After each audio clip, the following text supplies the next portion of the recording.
They burned temples, banned Sanskrit, killed priests.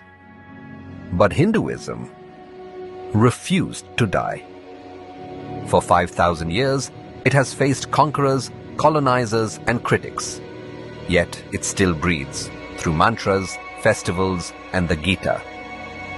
This is the story of how Hinduism survived 5 invasions and why it still thrives today.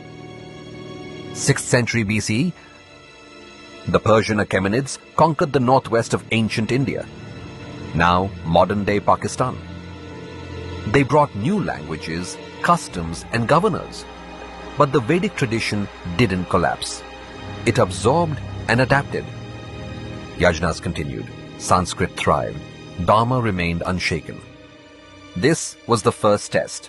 Could Hinduism survive without borders? The answer, yes. Alexander the Great crossed the Indus. His armies met fierce resistance and deep thinkers. Greek philosophers were stunned by Indian sages, the Gymnosophists. They didn't destroy temples, they debated ideas. And when the Greeks left, Indian thought influenced them more than they influenced India. The Upanishads outlasted Aristotle in this land. From the 8th to the 18th century, wave after wave of Islamic invaders entered India: Ghazni, Ghori, the Tughlaqs, the Mughals. Thousands of temples were destroyed, icons smashed, Sanskrit scholars killed or silenced.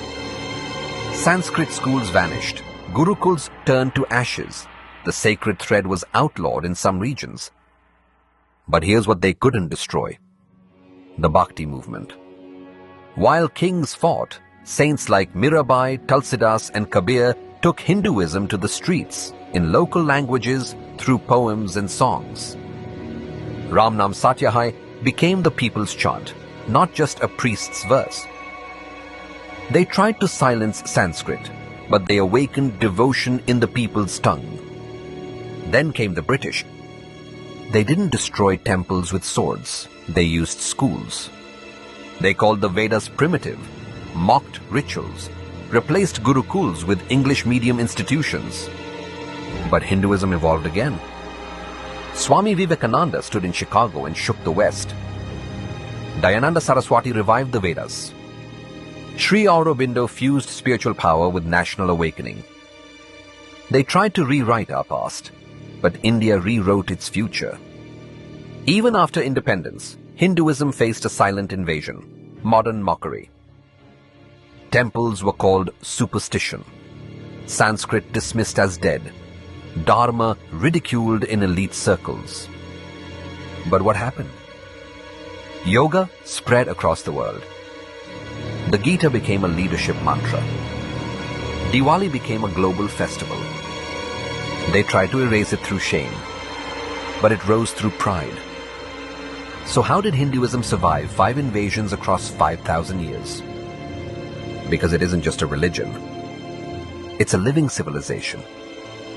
Like a banyan tree, cut its branches and it grows new roots. It bends but never breaks. Because it was never built by one prophet, one book, or one ruler. It lives in billions, through prayer, through breath, through time. If this story moved you, don't let it fade.